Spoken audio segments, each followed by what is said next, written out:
নমস্কাৰ, মই অনিৰ্বাণ। আপোনালোকে চাই আছে দি ক্ৰছ কাৰেণ্ট। টোল গেটৰ জৰিয়তে জনতাৰ মূৰত মাধমাৰ দি অহাৰ বাতৰি আমি প্ৰায়ে সম্প্ৰচাৰ কৰি থাকোঁ। কেৱল ইমানেই নহয়, জনতাৰ ওপৰত মাধমাৰ দি ৰাষ্ট্ৰীয় ঘাইপথৰ দুৰৱস্থা অব্যাহত ৰখাৰ বাতৰিও প্ৰচাৰ হৈ থাকে। কিন্তু ৰাজপথৰ টোল গেটৰ জৰিয়তে কিমান কৰ সংগ্ৰহ হৈ আছে অসমত, সেই কথা এইবাৰ প্ৰকাশ পাইছে। কেন্দ্ৰীয় পথ পৰিবহণ মন্ত্ৰালয়ৰ তথ্য প্ৰকাশ পাইছে। কেন্দ্ৰীয় পথ পৰিবহণ মন্ত্ৰী নীতিন গাডকাৰীয়ে ৰাজ্যসভাৰ মজিয়াত এই তথ্য প্ৰকাশ কৰিছে আৰু কেৱল অসমৰ পৰাই প্ৰায় 2000 কোটি ৰাজহ সংগ্ৰহ কৰিছে টোল গেটৰ জৰিয়তে। অসমৰ 9খনকৈ টোল গেটৰ জৰিয়তে প্ৰায় 2000 কোটি টকা সংগ্ৰহ কৰিছে চৰকাৰে। আমি সবিশেষ জনাই আছোঁ এই তথ্য। অসমত টোল প্লাজাৰ পৰা মুঠ ৰাজহ সংগ্ৰহ হৈছে 1997.95 কোটি টকা। চলিত জুন মাহলৈ এই ৰাজহ সংগ্ৰহ হৈছে। ৰাজ্যৰ মুঠ 9খন টোল প্লাজাৰ পৰা সংগ্ৰহ হৈছে এই বৃহৎ ধনৰাশি। ৰাজ্যসভাত কেন্দ্ৰীয় পথ পৰিবহণ মন্ত্ৰী নীতিন গাডকাৰীৰ এই তথ্য। তামিলনাডুৰ সাংসদ পি উইলছনৰ এক প্ৰশ্নৰ উত্তৰত এই তথ্য প্ৰদান কৰিছে পথ পৰিবহণ মন্ত্ৰালয়ে। আৰু কোনখন টোল গেটৰ পৰা কিমান টকা সংগ্ৰহ হৈছে সেই তথ্য জনাই আছোঁ। পাটগাঁও টোল প্লাজাৰ পৰা 209.71 কোটি টকা। দাহালপাৰা টোল প্লাজাৰ পৰা সংগ্ৰহ হৈছে 256.93 কোটি টকা।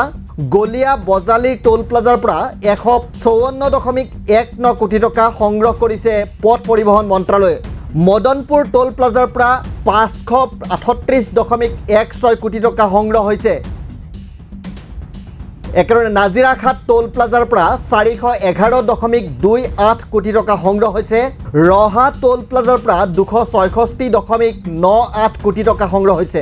মিকিৰাতি হাউগাঁও টোল প্লাজাৰ পৰা 132.49 কোটি টকা সংগ্ৰহ কৰিছে মন্ত্ৰালয়ে। মন্দেৰদিছা টোল প্লাজাৰ পৰা 21.67 কোটি টকা সংগ্ৰহ হৈছে। আৰু শেষত বালাচেৰা টোল প্লাজাৰ পৰা 6.54 কোটি টকা সংগ্ৰহ কৰিছে মন্ত্ৰালয়ে। আমি জনাইছোঁ যে অসমত থকা 9খনকৈ টোল গেটৰ জৰিয়তে চৰকাৰে কিমান টকা ৰাজহ সংগ্ৰহ কৰিছে আৰু সেই তথ্য প্ৰকাশ পাইছে ৰাজ্যসভাৰ মজিয়াত। ৰাজ্যসভাৰ মজিয়াত কেন্দ্ৰীয় পথ পৰিবহণ মন্ত্ৰী নীতিন গাডকাৰীয়ে এই তথ্য দাঙি ধৰিছে আৰু তামিলনাডুৰ এগৰাকী সাংসদ পি উইলছনৰ এটা প্ৰশ্নৰ উত্তৰ প্ৰদান কৰোঁতে এই তথ্য প্ৰকাশ কৰিছে কেন্দ্ৰীয় পথ পৰিবহণ মন্ত্ৰালয়।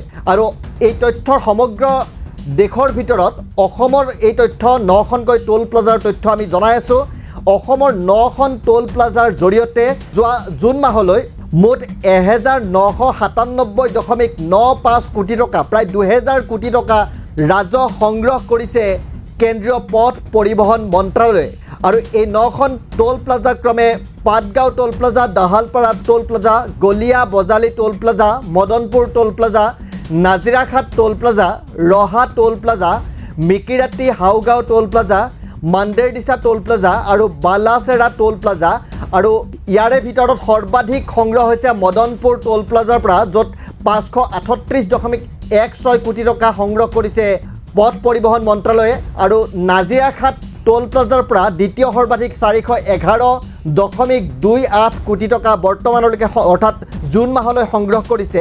আৰু জনাব লাগিব যে অসমৰ পৰা মুঠ যোৱা জুন মাহলৈকে যি তথ্য পোৱা গৈছে, এই তথ্য অনুসৰি 1997.95 কোটি টকা সংগ্ৰহ হৈছে। কিন্তু প্ৰশ্ন হৈছে যে অসমত ৰাষ্ট্ৰীয় ঘাইপথৰ অৱস্থা কেনেকুৱা?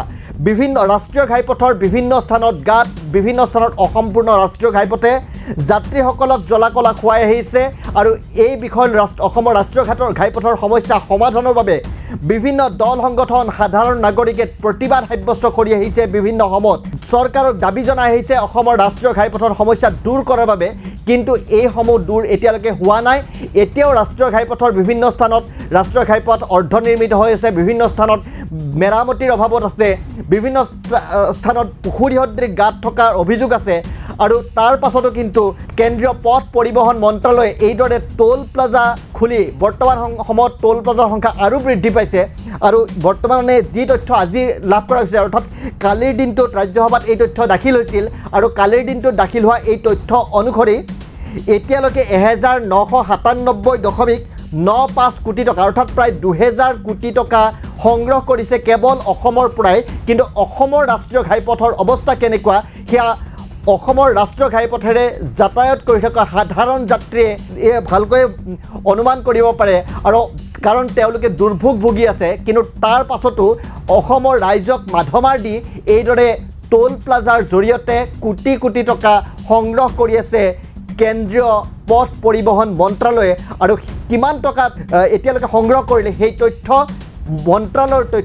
মন্ত্ৰালয়ে দাঙি ধৰা তথ্যতে প্ৰকাশ পাইছে আৰু ক'ব লাগিব যে অত্যন্ত এয়া চিন্তনীয় বিষয় যে অসমৰ পৰা এইদৰে 2000 কোটি টকা সংগ্ৰহ হৈছে কিন্তু অসমৰ ৰাষ্ট্ৰীয় ঘাইপথৰ অৱস্থা অত্যন্ত পুতৌ লগা অত্যন্ত তথৈবচ কিন্তু এই দিশত যেন চৰকাৰে গুৰুত্ব দিয়া নাই ৰাষ্ট্ৰীয় ঘাইপথসমূহৰ অসুবিধাসমূহ দূৰ কৰাৰ ক্ষেত্ৰত যেন চৰকাৰে গুৰুত্ব দিয়া নাই ৰাষ্ট্ৰীয় ঘাইপথত থকা অসম্পূৰ্ণ অৱস্থা ৰাষ্ট্ৰীয় ঘাইপথৰ গাঁত ৰাষ্ট্ৰীয় ঘাইপথত থকা দুই কাষৰ ৰেলিং এইসমূহ যেন নিৰ্মাণত হেমাহি কৰি আছে কেন্দ্ৰীয় পথ পৰিবহণ মন্ত্ৰালয় তথা ৰাষ্ট্ৰীয় ঘাইপথ প্ৰাধিকৰণে আৰু এই সেয়া নিশ্চয়কৈ অসমৰ বাবে অসমৰ জনতাৰ বাবে এটা চিন্তনীয় বিষয় কাৰণ কেন্দ্ৰীয় চৰকাৰে দাঙি ধৰা তথ্যতে অসমৰ ৰাইজৰ পৰা লোৱা কৰ বা জনতাৰ পৰা লোৱা কৰ বা যাত্ৰীৰ পৰা লোৱা কৰ কিমান সংগ্ৰহ হৈছে সেই তথ্য প্ৰকাশ পাইছে তাৰ পাছত এয়া স্বাভাৱিক প্ৰশ্ন যে ইমান টকা সংগ্ৰহ হোৱাৰ পাছতো অসমৰ ৰাষ্ট্ৰীয় ঘাইপথৰ